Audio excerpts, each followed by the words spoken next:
السلام عليكم. كريم بنزيما راح نادي اتحاد جدة السعودي.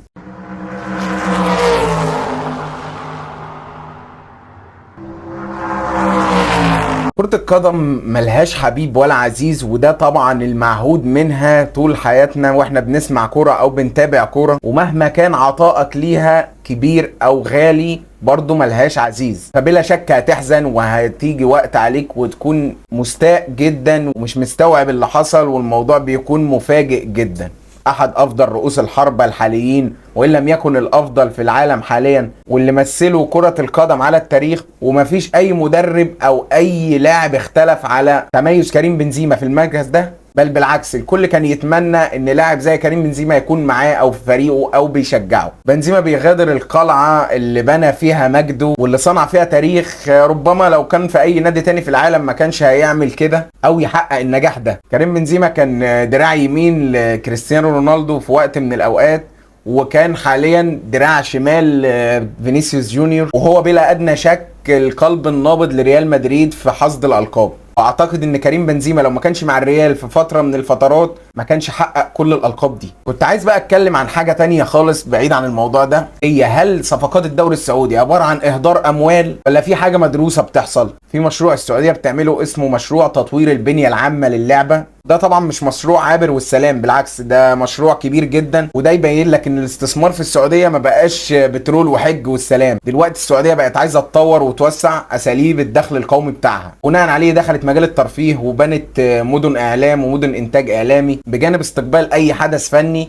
او مهرجانات او حفلات لمشاهير، وكل ده الغرض منه هو استهداف السياحه. القصه بقى ما وقفتش هنا بس، ده الرياضه كمان بداوا يهتموا ويطوروا فيها، اصبحت من ضمن مصادر الدخل القومي بحيز كبير. فاول خطوه عملتها السعوديه لما بدات تستثمر واشترت نادي نيوكاسل عشان يكون للمملكه مشروع رياضي قوي في اقوى دوري في العالم، والصرف فيه بيكون بحذر مش بغباء. حاليا المشروع نجح جدا بصعود نيوكاسل دوري ابطال اوروبا. والقصه ما بداتش من هنا بس، بل كانت من قبلها، من ايام ما المنتخب السعودي تعاقد مع هيرفي رينار تطوير المنتخب وتطوير المستوى الاكاديمي للعبه. بعدها بداوا التعاقد مع مديرين اجانب لقطاعات الناشئين ولجان مسابقات التحكيم وتطويرهم لارضيات الملاعب وجوده التصوير والنقل التلفزيوني وتقنيات الفار على اعلى مستوى، ده غير الاجهزه الجديده المستخدمه في القياسات البدنيه. ده غير ان مستوى اللعيبه بدا فيه تزايد جوه الدوري السعودي، واصبح فيه استخدام لاسماء كبرى.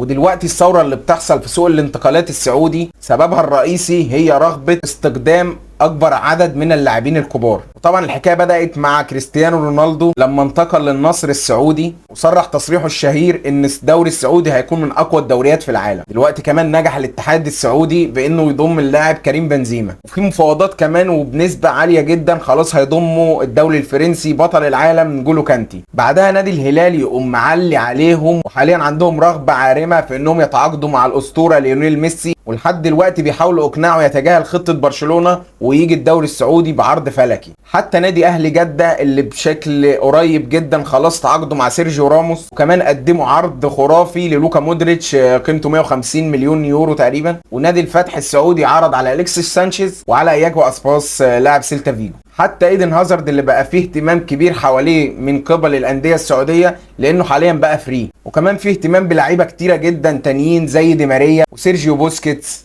وهوجو لوريس وجوردي ألبا واسامي تانية كبيرة برضو يلتفت ليها الانظار. وكمان اكتر من مدرب بيفكروا يتعاقدوا معاه او في عروض متقدمه لهم رسميه زي زين الدين زيدان واوناي ايمري وغيرهم كتير.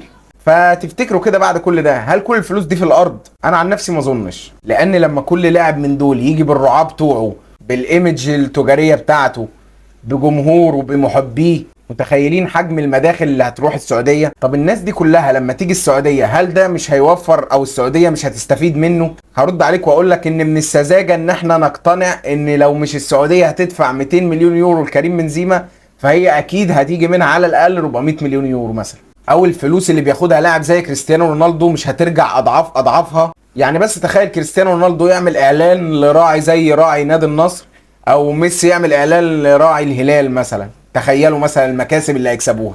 تخيلوا الرعاة دول هيدفعوا كام للنادي نفسه لما يبقى اللاعب اللي بيعمل الاعلان ده معاه كرة ذهبية ومعاه دوري ابطال اوروبا ومعاه كاس عالم كمان. انا كنت عايز اقول ان مفيش حاجه من دي صدفه بتاتا. فاكرين موضوع تنظيم السعوديه لكاس العالم 2030؟ تفتكروا لو السعوديه طلبت التنظيم دلوقتي هل هتخسر او هيترفض؟ اكيد لا.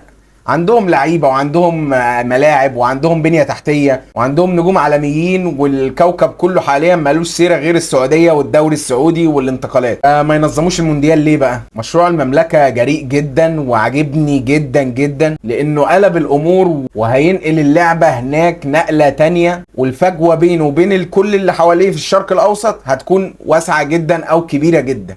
فتفتكروا هنشوف الدوري السعودي ده من احسن الدوريات في العالم ويتقارن مع الدوري الاسباني والانجليزي والالماني وكده؟ وهل الموسم اللي جاي مع ظهور كل النجوم دي هل هتتابعوا الدوري السعودي وتبداوا تشجعوا فيه انديه؟ انا عن نفسي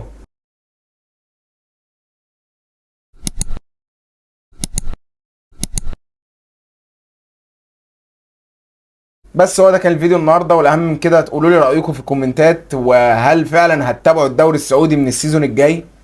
ولو عجبكم اعملوا لايك وسبسكرايب وتفعلوا زر الجرس. وكان معكم فريد ثروت، سلام.